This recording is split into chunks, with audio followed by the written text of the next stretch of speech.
Bah salut les pauvres. Petite vidéo pour ceux qui n'ont pas de sous, qui trouvent que les pneus neige ça accroche un peu limite. Pour ceux quand on est en mode agressif, on peut faire des pneus clous maison.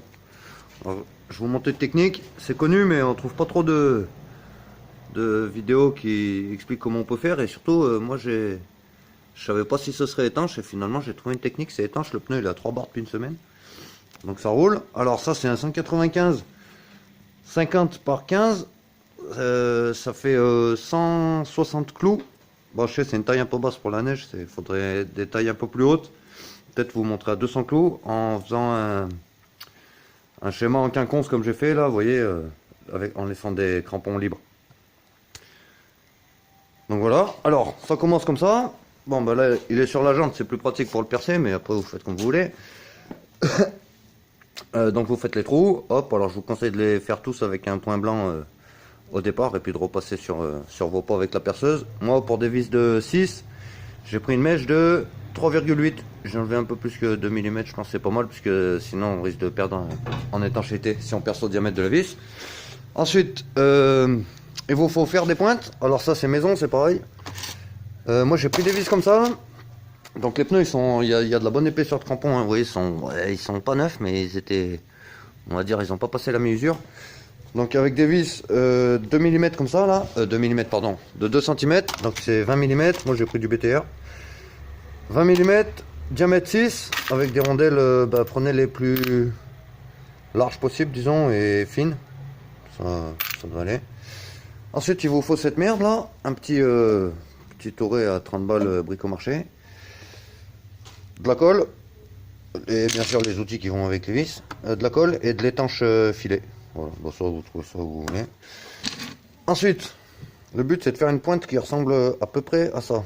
Celle-là elle est un peu dégueulasse. On va s'en trouver plus joli. Ça reste du maison. Donc disons un truc qui ressemble à ça, voilà. Ça est pas mal encore qu'il n'y avait pas hyper pointu. Là on a mieux. Voilà. Alors le truc, quand vous les faites, c'est de garder ce petit plat là que vous voyez au moins, je sais pas, il faudrait essayer d'arriver à un petit peu moins d'un millimètre, mais pas de la faire totalement en pointe. Parce que sinon après vous voyez plus si vous perdez de la longueur ou pas à l'usinage en fait. Enfin l'usinage au rabotage on va dire. Donc essayez de pointer au maximum mais en gardant un tout petit bout plat pour être sûr d'avoir la longueur totale de la vis, que les clous ils soient tous de même longueur disons. Voilà, alors ça c'est bien de le faire en usine. Genre un qui prépare les clous, un qui les vise dans le pneu, l'autre qui met les écrous avec la colle. Mais enfin bon, moi je suis tout seul.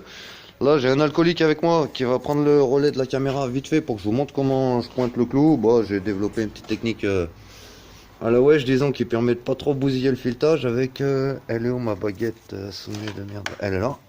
Voilà, alors tiens ça. Filme pas ma gueule, je suis pas beau. Mets pas tes mains devant l'objectif. Alors. Donc. Ça. Bon, ça, vous vous démerdez à mettre un embout qui va sur la vis au bout d'une chignole. Une chignole à 30 balles, bric-au-marché, tout à 30 balles. Ensuite, bah, ça vous faites ce que vous voulez. Si vous voulez souder un petit truc avec une rondelle, ça peut être pas mal. Moi je fais comme ça. On démarre cette saloperie. Alors vous essayez de vous placer à peu près toujours au même endroit, sur le même angle, pour dire de faire un peu tous les mêmes clous. Et vous envoyez.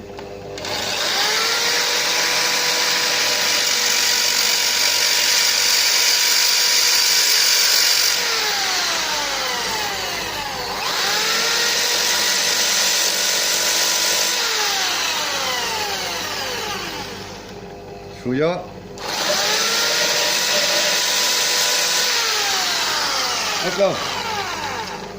Donc là, vous voyez, on a gardé la longueur de la vis, il reste une moitié de millimètre ici, c'est parfait. Et pour être sûr que je vous prends pas pour un con, je prends un écrou de 6 direct et je le mets sur la vis. Comme ça vous verrez.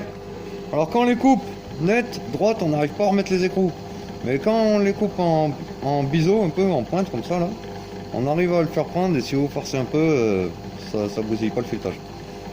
Moi je les ai tous fait comme ça. Là vous voyez, on met... Ouais. On peut le faire vite fait. Attends. Une clé de 10, ça tu me dépouilles.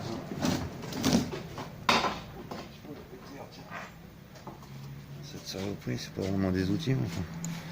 Je vais avec ça. Hop. Hop. Vous le faites prendre comme ça. Ça, j'ai une chance sur deux, bien sûr. J'ai perdu. Voilà. Vous voyez, voilà, ça vise pas mal. Hop, après, bah, ça tourne la main, quoi, tranquille. La vis, elle est pas tordue, rien. Et voilà, ça c'était pour ce qui était de la pointe. Donc là, moi il m'en fallait 160. Alors j'ai une boîte de 200 vis. J'ai fait un petit paquet, vous voyez. Je suis tout seul, c'est pas en usine, hein, ça va doucement, mais enfin ça là j'y suis depuis 1h30, on va dire que ça roule pas trop mal pour l'instant. Et ensuite là je coupe et puis je finis cette merde. Et je vous remonte ensuite comment envoyer les vis comme ça par l'intérieur. Donc je redémonterai, moi je vais démonter celui-là pour que vous puissiez voir et puis ça devrait suffire.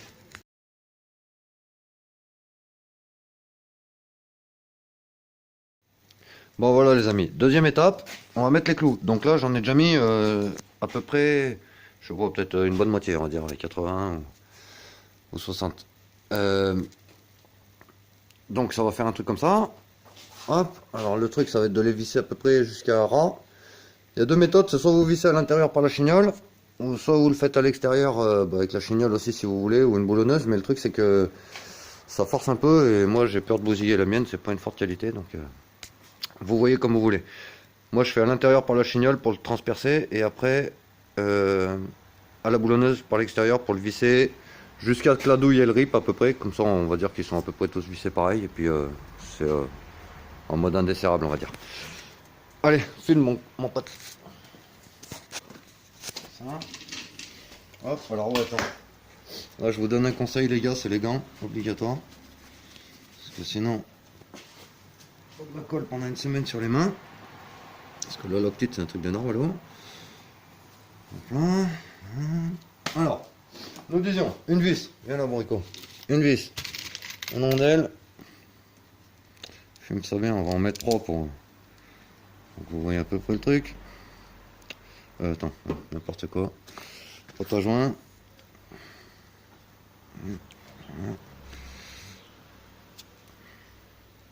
Donc ça c'est l'étanche filet. Ça marche pas trop mal.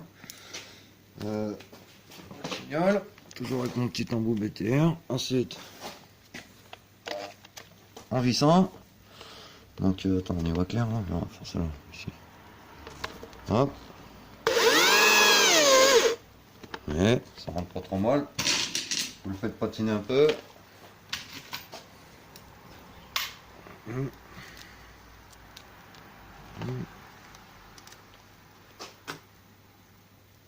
Hop, bon ça vous lui en foutez pas jusqu'aux oreilles, il n'y a pas besoin. Puis ça coûte un peu cher. On va faire de ça, allez. Hop. Ça, c'était le côté facile. Je vais filmer de l'autre côté, lapin.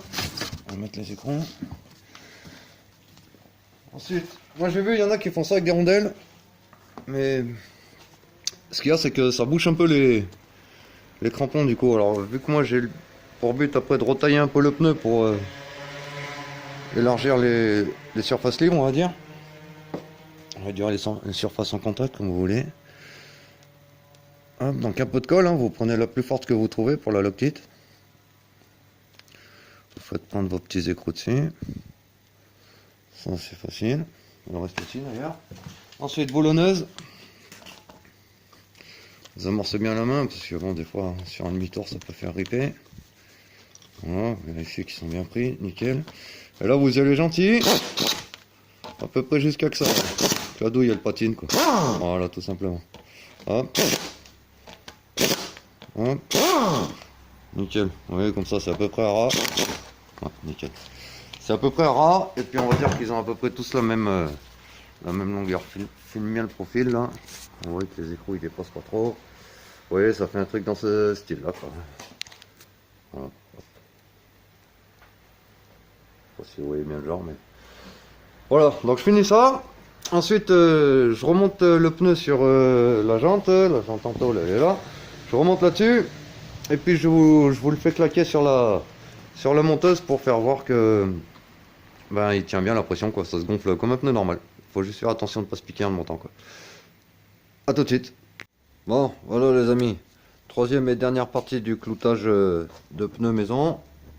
Donc vous voyez, hein, pour dire d'accrocher un peu mieux qu'avec des pneus neige, hein, parce que les pneus neige à partir de 70-80 ça commence à être un peu la panique au freinage.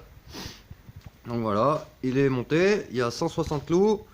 Je rappelle que c'est un 195 50 par 15. 160 clous qu'on va monter et que je vais faire claquer sur l'équilibreuse pour vous montrer que ben, c'est bien étanche quoi. De la façon dont j'ai fait dans les deux autres vidéos, ça marche pas mal. Donc tiens fils, filme. Voilà. On va ça. On ça.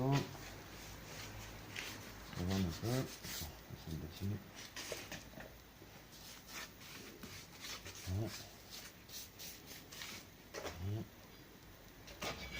Par contre, ouais, faut essayer de pas se niquer les mains.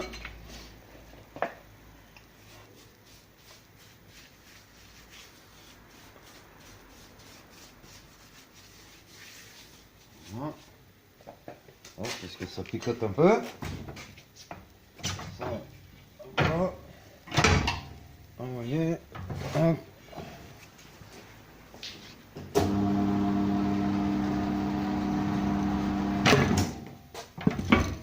Voilà.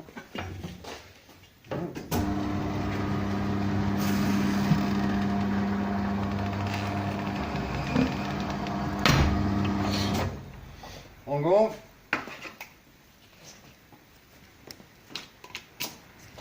Vous allez voir, c'est étanche, tout se passe bien, ne vous inquiétez pas.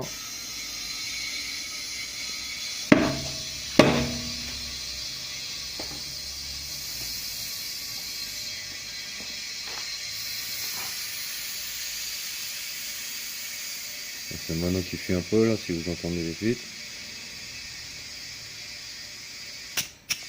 Voilà.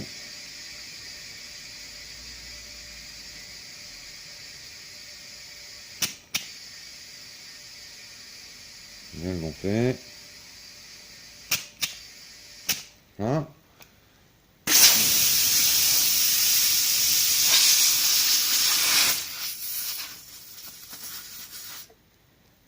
Voilà. Voilà.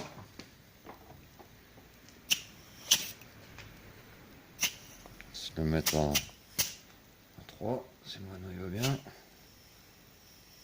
C'est quoi ce obus que j'ai mis? Le premier qui venait.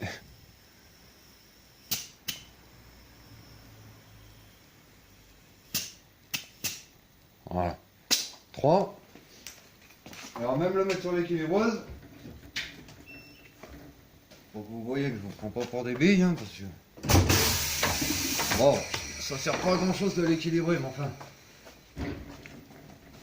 Faut quand même le faire pour... dire que... Juste pour vous montrer qu'on n'a pas... des valeurs trop...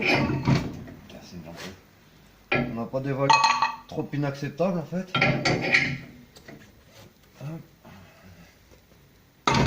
Là.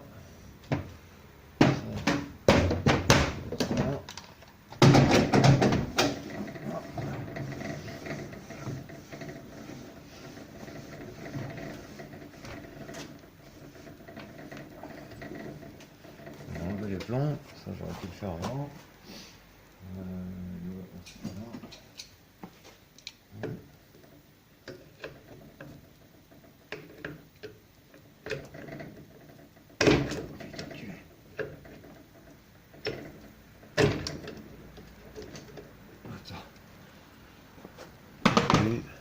Coupe. Voilà. Ça, réglage équilibreuse. 5-7, ouais, c'est notre parfait. 9, machin. Hop là. On lance. Il n'y a plus de plomb. Regarde l'écran. Voilà. 30 grammes et 25 grammes. Ouais. C'est pas scandaleux. Bon après, ce que je peux vous dire, c'est moi j'ai fait ça sur des pneus d'internet, donc c'est un peu problématique parce que c'était des machins de Oscaro ou Allopneu je crois, pardon. C'est un peu problématique au niveau de, bah, eux, c'est tous les trucs qui ont des défauts d'usine, donc en fait, vous n'avez pas les crampons de la même largeur. Donc ça fait que, ouais, vous voyez là, par exemple, je sais pas, ceux-là, ils doivent faire à peine 2 cm, et ceux-là, ils font presque 3 quoi. Donc ça, c'est un peu chiant, pourtant c'est un Bridgestone, hein, c'est pas de la mauvaise... Non, c'est un Dunlop, je crois, celui-là, c'est pas de la mauvaise gamme, mais bon, c'est comme ça, c'est les pneus d'internet. Après, si vous voulez essayer de faire ça sur des pneus neige, je sais pas si c'est bien jouable, moi j'ai pas tenté, parce que la gomme, elle est peut-être un peu trop tendre pour résister aux méthodes agressives de cramponnage, on va dire. Donc moi je conseille plutôt sur des pneus route en bon état et avec de la gomme bien raide pour bien résister au cloutage. Et dernier truc à savoir, c'est que ça là, ce truc de cloutage là, un crampon sur deux en quinconce, c'est ce qu'ils appellent le mode soft. Alors c'est bon, moi je pense que ça devrait me suffire, mais après vous pouvez passer en mode grip. Mode grip, c'est sur les extérieurs là, vous les cramponnez tous et au milieu vous faites comme ça. Et après il y a mode agressif, bah, c'est vous remplissez tous les crampons avec un clou. Voilà. Et là, ben, il faudrait vraiment éviter l'enrobé parce que je pense que si vous vous faites serrer avec ce genre de pneus sur la route, ça risque d'être critique. Donc, disons entre 23 h et 5 h du matin en col de montagne ou ailleurs, mais sur la route, faites bien attention à vous, les amis. Voilà, j'espère que ça vous aura servi et au plaisir.